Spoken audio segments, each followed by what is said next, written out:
You're such an asshole. AssholeConsulting.com. Go there if you got questions. I'll take care of you. Nick writes, hello, Aaron. I'm back for another request. Your content is simply amazing, and reading through Reconnaissance Man and The Curse of the High IQ, I can't tell you how many people I've talked to about you and your content. Simply put, keep up the great work.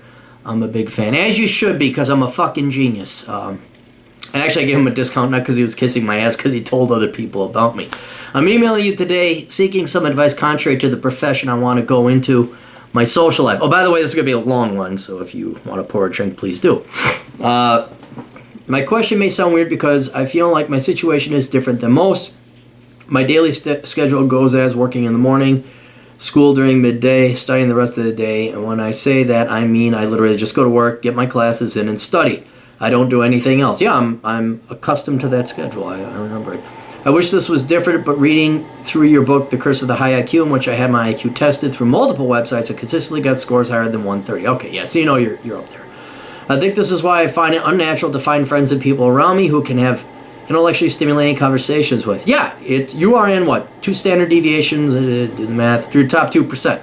So 1 in 50 people are going to have an IQ around yours. I think this is why I find it unnatural to find friends and people around me. Around here in Western Washington, the liberal bias is insane, and I can't fundamentally agree with how most people go about their business. I have maybe one friend out of all my classes, and we only see each other during class. I can't find my niche around here. I do plan to go back to Washington State University next semester to continue my degree in engineering, transferring from my local community college. I know, okay, good, we got you not to go to the other school you were thinking about. I know school is a huge commitment, and I'm aware life generally sucks when you spend much of your time studying your craft, but this is also why I need some advice/reassurance. I want to talk to people, I enjoy it, but I don't know who to talk to. I feel like I'm bounded by my professional endeavors that no one sees me eye to eye. I have no one to talk to about how my day is going, simple conversations. I mean, literally no one. All right, let's stop here, because then you go into a different world. Not world, but a tangential topic. All right. Life does not work out where it is the ideal environment all the time, or all the opportunities or what a human needs is always offered. Sometimes you go without food, sometimes there's war, sometimes there's plague. And in the case of your case, and I know it was my case, I know it was many of my friends' case back at work, we just didn't have the time for a social life. And that is a price you pay. There is no solution to it. If you're working and you are studying and going to class, there's not much time. You only got 24 hours a day. You got to throw sleep in there somewhere. So what I'm trying to point out is that this will end. You will have your degree, and then you'll have the free time again. Now, you can go ahead and scale back on school. There's nothing wrong with that. And aggressively pursue a social life. But once again, if you're going to scale back on school, well, then you better aggressively pursue a social life. Don't just scale back on school because of laziness and sloth. But I don't think you're the type, your work ethic sounds too good to do that. So what I'm trying to say, there's nothing wrong with you.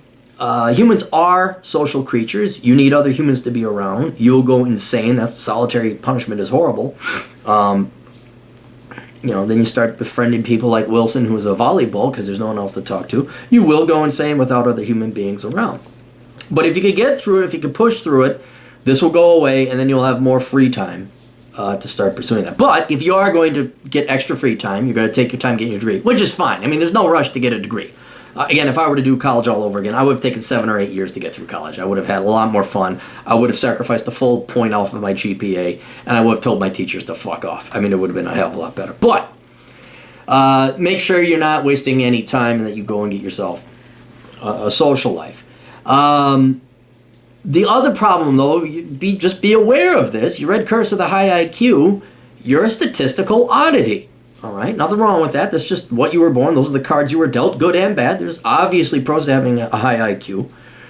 But don't think just because, all right, I took a half load of classes, I have a little bit of extra time, that if you join the volleyball league or you join the D&D club or you go and try and hit a nightclub, don't expect that you're going to find a lot of people that you're friends with. All right? Now, again, if you read the book, though, here's what I'm going to recommend in the meantime.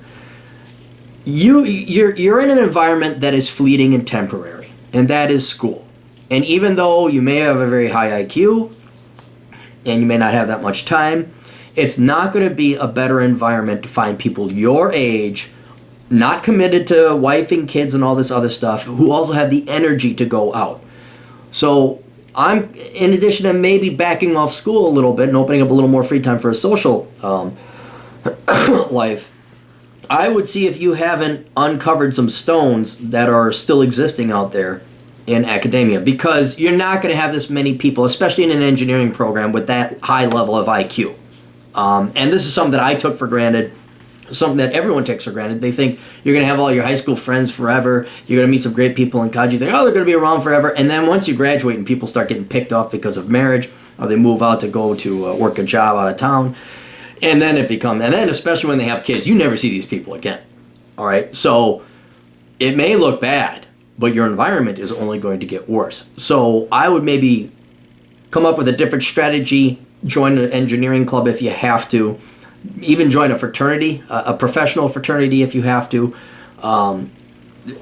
volleyball, whatever sports you enjoy, running club, ballroom dancing, something. Start getting out there, and don't purposely go to find friends. That's the number one way not to make friends. I got these people, I can't find friends. Why, you trying too hard? Friends happen naturally. That's the great thing about friends. Unlike a girl where you have to cajole and convince and ply with copious amounts of booze and scam and racketeer. With friends, they actually like hanging out with you for you. For the worst thing that you could possibly do is try to go and find a friend beyond putting yourself in the environment and then letting it happen naturally. Okay, so find out what those other stones are that are not yet unturned in your college environment. Do whatever clubs is necessary. Find out if there's parties going on. And here's the other thing, don't go to the cool parties. I mean, really, you're going to find more friends playing Dungeons and Dragons than you are going to like some beer party, some fucking typical college party. All right? You'll be more alone in that college party where it's like, oh my God, and all the guys are trying to hit on the girls. They're so awkward because they don't know any better. Avoid those.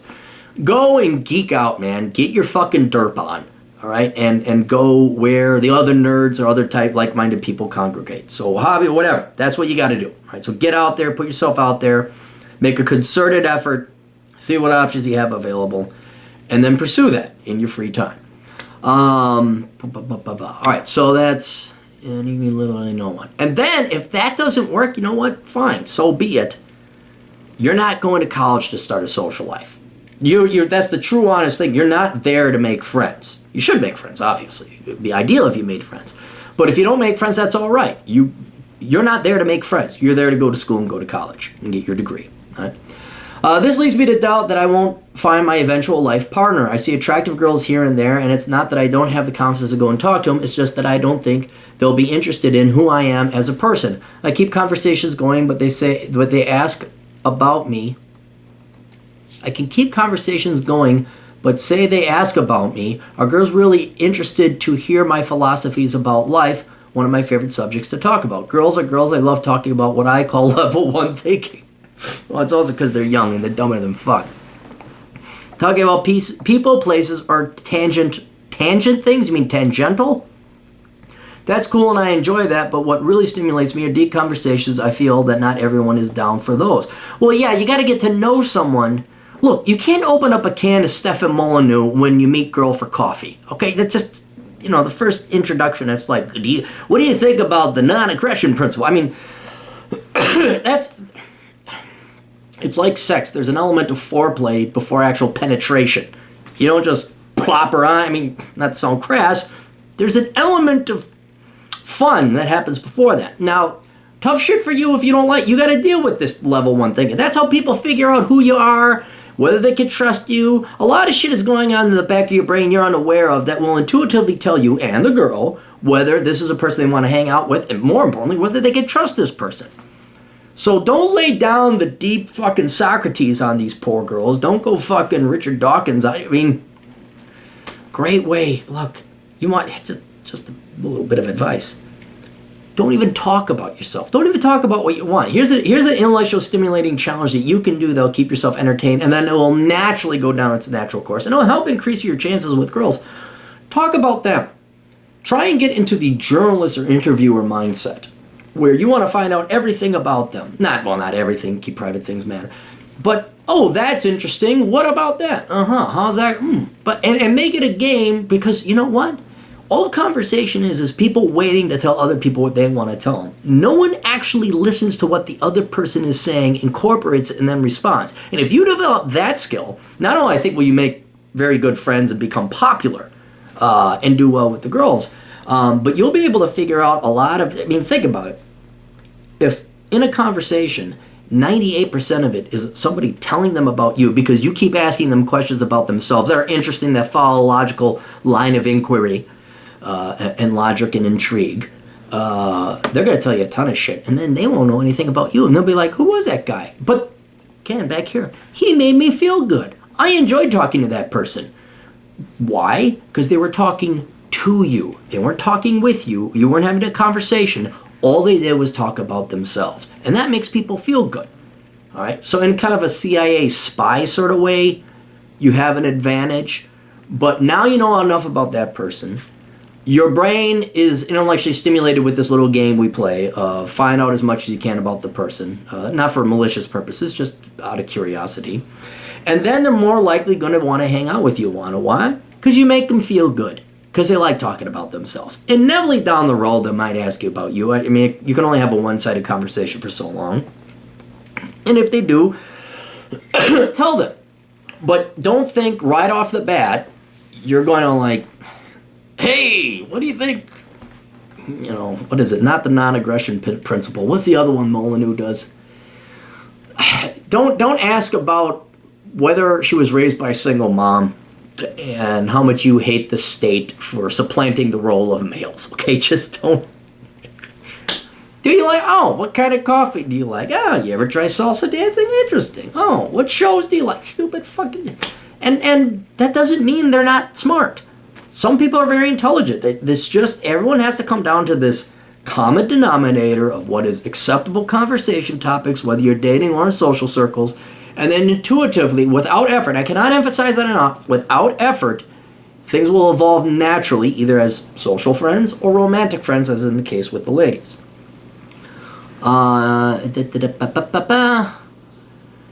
Girls, That's cool, and I enjoy that, but what really steeps me are deep conversations, feel nervous. Right, but the time and place will come for those, okay?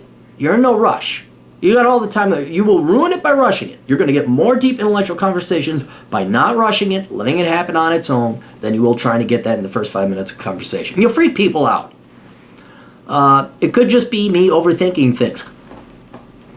When it comes to this issue, and maybe things will change when I start living on my own away from home, but do you think my problem is normal? Well, let's answer because you got a bunch of questions. Is it normal? Yes, this is normal. Especially for not just people with high IQs, because of the statistical rareness and the statistical unlikelihood they're going to have the same intellectual level as somebody else that you could associate. But here's another thing. You may just be not social. And there's nothing wrong with that.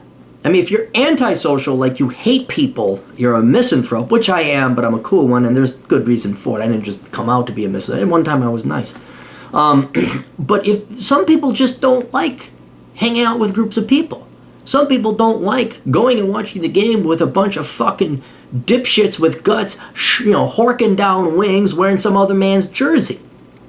It is what you have to figure out is, or acknowledge the chance of, is that maybe you just don't like hanging out with people talking about the fucking Kardashians. And there's nothing wrong with that. Do you like to read?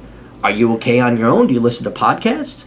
I know the genetic part of you needs human interaction. I know that. But I'm saying, is your intellectual part of you, is it even capable of tolerating it, or is it so painful? Like, for example, I kind of face a similar paradox. I don't have coworkers. It will wreak havoc on me. So I'm like, God, I gotta get the fuck out of here. Do you think there's like a fucking blogger, nerd, podcasting motorcyclist club down the street? Like there's chapters in every major and minor city? No. What are my options? Well, I could go to the many bars to avoid in the WBL, talk to Gary, talk to Mike, and they're fine guys, but we're not talking deep philosophy either. I could try and find some of my old friends, who live, the vast majority of them live within a 10-mile radius of me, but they're busy with wifey and kidsy, and wifeys don't let. I'm a bad influence. They're not allowed to come hang out with me because they have been grounded. Aaron Clary, I don't like that Eddie Haskell. He's a bad man. I can't hang out with them. Well, guess what? It's not my choice. The only place I really get intellectual stimulation is through my internet friends, which may be an option for you. It's a digital, but it is still intellectual stimulation. Or when I go and I travel and I visit them, which may not be in your budget or your time schedule.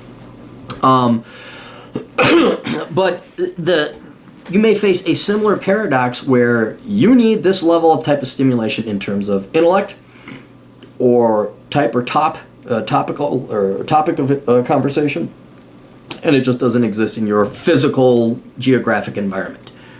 And so you just get to suck it up. A lot of times there is no solution to the problem. You just get to suck it up. All right? So it could be, and the point I was going to get to is, after a while I go and hang out with the normies and the commoners, and I'm just like, you know what, I'd rather go back home and be by myself. Because the novelty wears off really fucking quickly. Listen to loud music, people blaring, watching the fucking game, and hearing the same goddamn conversations over again. So your problem is normal for people who are just a little bit eccentric or different. And I'm not talking Asperger or fucking short bus special. I'm talking like, no, you just got unique eclectic taste, and you maybe like being by yourself. And there's nothing wrong with that. Will this get better with time? It will as you get a little bit older, because like you're what, 18, 19 now? Yeah, after a while, every guy improves with age and becomes more comfortable in social situations. You pick on social clues better. It's just like anything else, you get better with time. But your environment will change on you. So that by the time you're about 30, 35, it's over. And then you will have to go back to an environment like school or like a job or like work to get any kind of intellectual stimulation. Heck, forget intellectual stimulation, human social interaction. All right, so there's that. And then, when you're my age, then you join the fucking meetup groups and you try and find someone who plays volleyball or you're a running club or something like that. So, and that's something at least you have in Washington. You gotta have a ton of hiking clubs out there. At least it's like a really, really leftist and really, really hairy armpitted girl version of Colorado, and depressing and cloudy. But you guys got the Cascades. Highway 2 alone has a ton of hikes. I did like several of them. I mean, you got Leavenworth. You got all that stuff out there. Kayaking, everything. So you have plenty of choices to choose from. But I forgot where I was going. But just follow up on that and take advantage of it. But in time, it's not going to be the lack of opportunities or activities or meetup groups.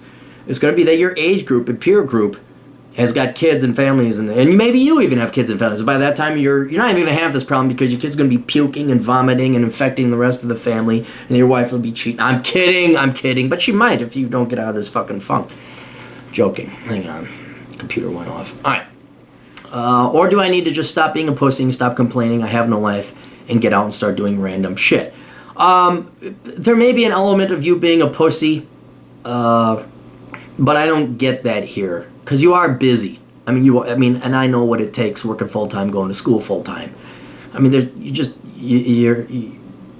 when did you have time to be a pussy? Would be a question. Like, when did you ever say, oh, I'd like to go to that party, but I don't want to because I'm scared? No, chances are you refuse going to a party or going out because you didn't have time. And so I think if you had time, you would go. Quick side note, I agree with the concept of reconnaissance man. I do want to explore the country, however, in terms of school, blah, blah, blah. Okay. And I said, send me some pictures of yourself to make sure you're not ugly, because this will address the female equation. God damn it, Microsoft. I don't want... Where'd he go? There we are. Let's look at some pictures. Here we are. Okay. Well, you're ripped. Yeah, you're going to be all right. You're obviously working out and in shape. You got a little... Is this your sister or is this your girlfriend? She looks like your sister because you guys got the similar face. You got baby face, but that's what every, under 25 guy has. You'll grow into it. If you can grow do a real manly beard like I have. If you can't grow this, don't, because you're going to look like the 14-year-old fuck up from the Hicks. If that's your girlfriend, yeah, no, you're tall, you're good looking, you're in shape, you're hiking here. Take a look at, oh, dude, fuck, give me your body, I'll go slay a ton of ladies right now, we'll trade places. Yeah, no, you're okay, there's nothing physically wrong with you, you're better looking, taller, and strappier than I am. That doesn't say much. But yeah, no, there's nothing physically wrong with you. You should be able to have no problem. Look, if you want, I probably got some friends down in Seattle. And they're high IQ. They're definitely high IQ. But I'll email you that below. But look, there's nothing wrong with you, at least from what I can see. And trust me, I get enough emails where I'm like, yeah, this kid's fucked in the head. You, however, no, there's none of that. Woe is me. I'm a virgin. There's none of that. You're just in an environment with the amount of workload you have, and you just happen to have a high IQ. So, go and try your best. Come up with a new strategy. Implement it. Try things you're not necessarily comfortable with. Don't push it with the girls. Don't try and get deep philosophy right off the bat. Let things happen at their own pace and their own course. And but don't have high expectations. Just don't. I mean, again, you read the book. You know where you are on that bell distribution curve. So just focus on your studies. Stay out of debt, all that other good stuff. And I'd like to see, and then someday you'll find the right girl and you have a big, exciting social. I can't guarantee that. All I can guarantee is that if you do it this way you temper and reel in your expectations or hopes, you're not going to go insane. That's basically what I can guarantee. Anyway, best of luck to you. Toodles.